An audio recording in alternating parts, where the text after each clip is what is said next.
Qué bueno que continúan con nosotros aquí en A Contragolpe. Realmente, pues el tema se pone más interesante cuando uno va buscando más información sobre estas dos hermosísimas mujeres que tenían tal personalidad y tuvieron tal trayectoria que en el año de 1949 Díaz Ruanova, que era un periodista de la época, hizo un sistema de comparación entre una y otra, y entonces, aun cuando en la conclusión, hasta donde él deja estas comparaciones, llega a que la personalidad de María Félix era inmensa y era arrebatadora, y por muchos puntos era mayor a la de María Dolores del Río, pues también hablan de la obra social y de la presencia en cultura y en estos escenarios públicos que tuvo María Dolores del Río, y entonces dicen, puede ser que sí en personalidad una tuviera un mayor espacio, pero la otra ocupó un mayor espacio en contacto con la gente y en estos elementos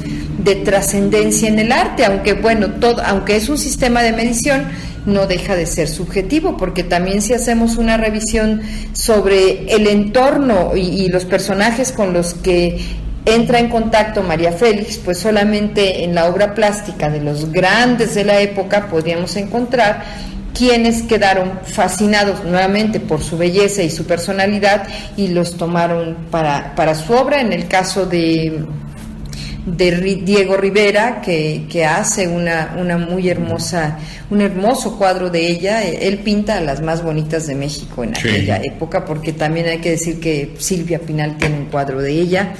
Y Leonora Carrington, por ejemplo, que María Félix considera, y ella misma lo afirma, como un ser mágico, y pues evidentemente por el estilo de pintura que ella tiene. También aparece en la obra de Salvador Dalí una interpretación de María Félix, porque además es la época que ellos van viviendo, esta época del México tradicional, el México y el arte surrealista que les hace vivir también, expresarse también en el cine, en la literatura. Carlos Monsiváis dedica también algo de sus letras, sobre todo él a María Dolores del Río, pero son personajes que se ocupan de la vida de estas mujeres. Fíjate que hay una anécdota increíble.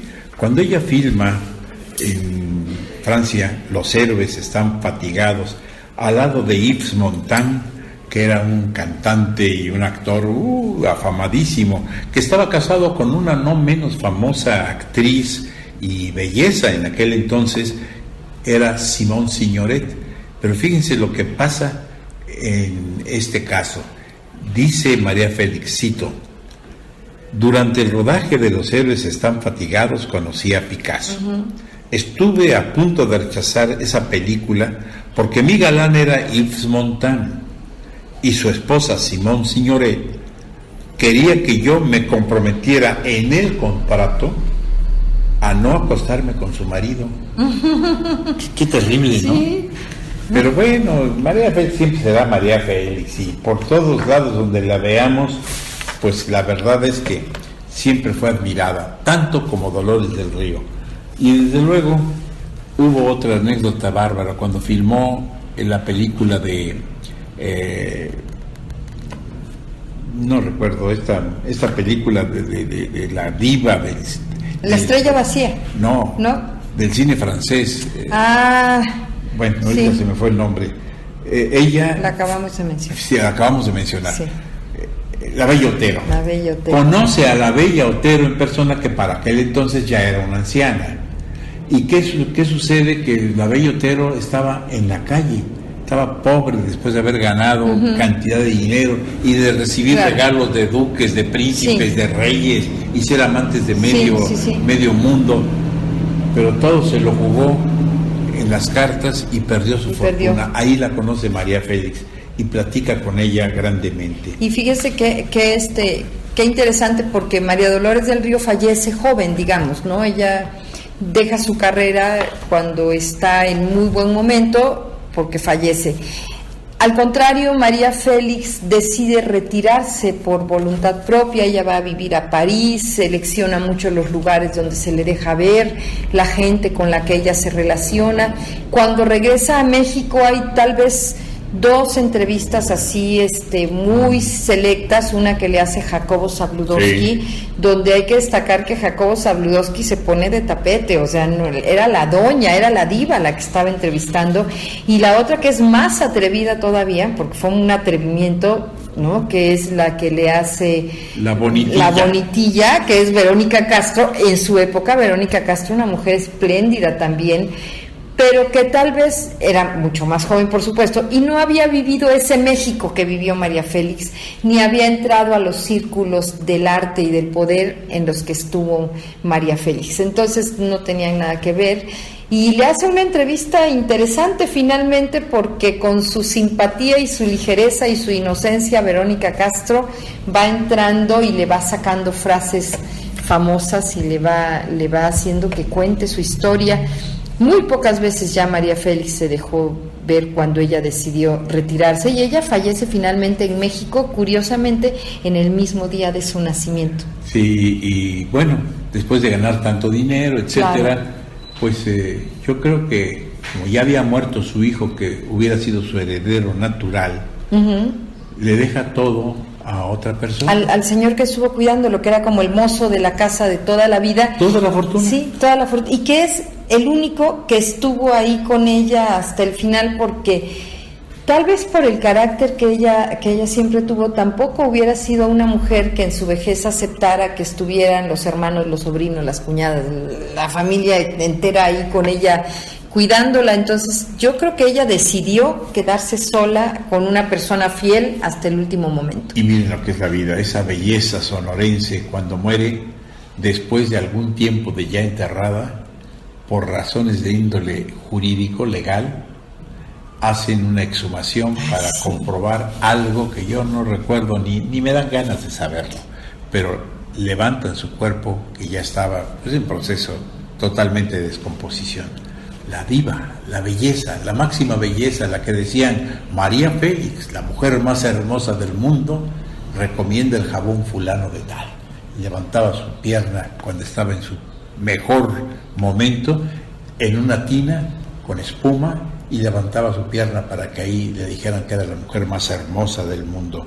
Tanto así que José Clemente Orozco, otro de los grandes muralistas, en su adolescencia, claro, la pinta. Claro, sí. Bueno, yo creo que todo mundo se rendía ante María Félix, y esta, como bien lo dice Conchita, llegó el momento en que se puso directamente, pues como en... sin que nadie la viera. Sí, porque claro, era muy difícil tener la belleza que había sido y que terminó sin belleza. Claro, porque ella, por ejemplo, pudo haber tenido muchos contratos en las producciones televisivas de esa época, incluso en el cine, en teatro hubiera llenado y hubiera sido el gran éxito, y ella decide ya no, como ha sucedido con otros que siguen hasta muy entrada la vejez.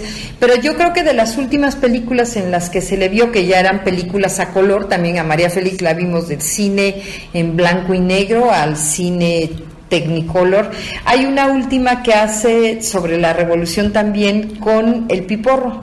Sí. Que la rapta El Piporro. Ya ella se ve una mujer madura con un cuerpo increíblemente bonito, pero ya es una película cómica, ligera, que no le demanda grandes gran ella, actuación, ¿no? Se presta mucho al chiste propio del Piporro. Yo creo que El Piporro, que es otro gran personaje, fue un suertudazo de haber hecho esta película con ella. Y aparte de relacionarse con el mundo cinematográfico y cultural de Europa, etcétera, también aquí con el mundo de la literatura, fue una excelente compañera en términos de plática, etcétera, de Carlos Fuentes, claro, en los años 60.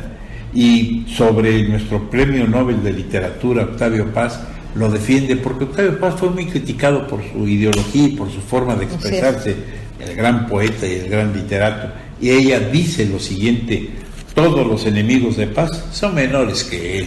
Claro. Así era la doña. Así era ella, definitivamente. Jean Cousteau, ¿te acuerdas? Jean Cousteau, aquel gran investigador que en el Calipso hizo algunas investigaciones subacuáticas increíbles. También fue su gran amigo, como lo fue un gran actor mexicano, Andrés Soler. Y también el otro que hizo películas con ella, López Tarso. También fueron así como grandes amigos, y además las producciones, ahí López Tarso también viene en un papel de secundario, pues, sí. No es un protagónico, pero hacen unas escenas primorosas también.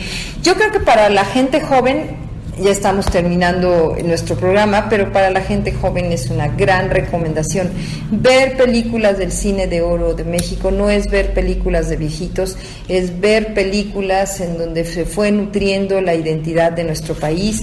Es de verdad una forma de encontrarnos con nuestra cultura y de comprender los procesos culturales actuales, y esa es la razón por que en A Contragolpe traemos a la mesa personajes como María Félix y María Dolores del Río. Su último marido, que vivió una última aventura después con un pintor, pero su último marido, que fue el que verdaderamente era millonario, que fue Alex, no recuerdo el nombre, pues la hizo reflexionar un día, porque frente al espejo, dice ella, frente al espejo de mi cuarto me pregunté con absoluta sinceridad: María, ¿es cierto que te casaste por interés? Era terrible.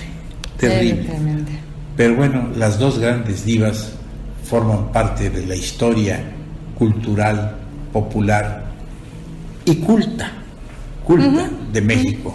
Así es que para ellas, lo mejor de los recuerdos.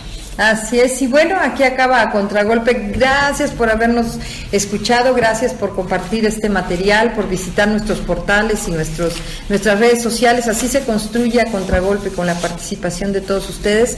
Disfruten Oaxaca este fin de semana, disfruten Oaxaca esta semana, y solo nos resta recordarles que la semana empieza en domingo, y en domingo nosotros vamos a Contragolpe. Esperamos que el próximo domingo sintonicen estas mismas frecuencias en punto a las 10 horas, donde llevaremos a sus hogares otro mensaje de cultura más. Hasta entonces, Concepción Villalobos y Guillermo García Manzano les decimos muchas gracias.